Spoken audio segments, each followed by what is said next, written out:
الحمدللہ رب العالمین والصلاة والسلام علی سید الانبیاء والمرسلین وعلی آلہ وصحابہ اجمعین اما بعد فاعوذ باللہ من الشیطان الرجیم بسم اللہ الرحمن الرحیم۔ بہت ہی دل کی گہرائیوں سے السلام علیکم محترم ناظرین، آج کا جو وظیفہ ہے یہ راتوں رات حاجت پوری کروانے کے لیے بہت ہی مؤثر ترین ہے۔ راتوں رات اپنی کسی بھی حاجت جائز ہونا شرط ہے، ناجائز کام نہیں۔ جائز کام ہو، جائز حاجت ہو، انشاءاللہ تعالی پوری ہو جائے گی۔ اس عمل کی برکت سے، ایک ہی رات کے عمل کی برکت سے یہ حاجت پوری ہو جائے گی، یا حاجت پوری ہونے کے اسباب اللہ کی طرف سے پیدا ہو جائیں گے۔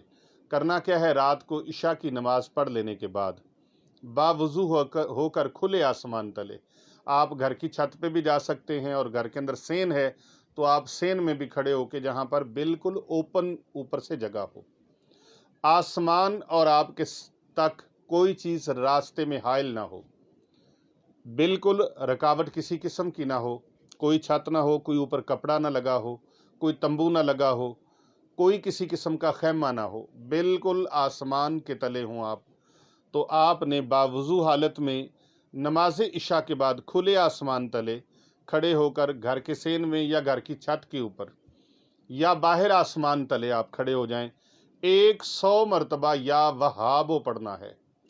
100 مرتبہ یا وہابو، اول آخر 11 مرتبہ درود ابراہیمی پڑھنا ہے، یا کوئی سا بھی جو درود آپ کو آتا ہے۔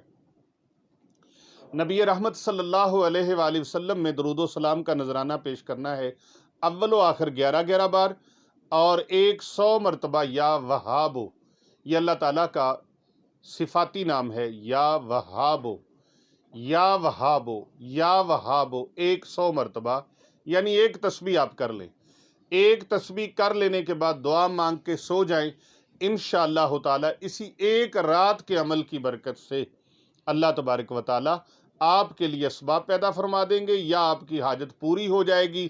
اگر ایک رات کے عمل سے پوری نہ ہو سکی، کسی وجہ سے ہمارے مانگنے میں کمی رہ گئی، تو انشاءاللہ تعالی اللہ تعالیٰ اسباب ضرور پیدا فرما دیں گے۔ یہ ایک رات کا عمل ایسا ہے، بہت سارے لوگوں نے، سینکڑوں نہیں، ہزاروں نہیں، لاکھوں لوگوں نے اس سے فائدہ اٹھایا ہے۔ آپ بھی اس سے فائدہ اٹھائیں۔ اللہ کے خزانوں میں کسی چیز کی کوئی کمی نہیں ہے۔ کر بھلا ہو بھلا ہوگا، بھلے کا بھلا۔ یوٹیوب چینل کو سبسکرائب کریں، اور سبسکرائب کے بٹن کے ساتھ لگے ہوئے بیل کو ضرور پریس کریں، تاکہ ہماری ہر آنے والی نئی ویڈیو آپ تک بآسانی پہنچتی رہے۔ اور ان ویڈیوز کو اگر آپ کو اچھی لگیں تو کمنٹس میں ماشاءاللہ، سبحان اللہ، الحمدللہ ضرور لکھیں، اپنی اپنی رائے بھیجیں۔ اور اگر آپ کے ہمارے وظائف کرنے سے آپ کو کوئی فوائد پہنچ رہے ہیں، تو پھر آپ اپنی خط لکھیں ہمیں، اور اس خط کے اندر آپ اپنی کارگزاری اور اپنا واقعہ ضرور لکھیں کہ ہمیں یہ وظیفہ مبارک کرنے سے کتنا فائدہ ہوا ہے۔ اس میں آپ اپنا نام لکھیں، اپنا ایڈریس لکھیں، اپنا فون نمبر لکھیں، اپنے سٹی کا نام، اپنے کنٹری کا نام لکھیں۔ خط بھیجنے کے لیے سکرین پر ہمارا ایڈریس ملاحظہ فرما لیں، اور فون نمبر بھی اس کے اوپر ضرور لکھیں۔ فون نمبر لکھنا اور ایڈریس لکھنا نہ بھولیے گا۔ اور یہ خط انشاءاللہ تعالی جو ہی ہمیں موصول ہوگا، ہم آئندہ آنے والی ویڈیوز میں آپ کے حوالے سے اس کو ضرور بیان کریں گے، تاکہ دوسرے لوگوں کے لیے بھی وہ مشعل راہ ہو۔ السلام علیکم ورحمۃ اللہ وبرکاتہ۔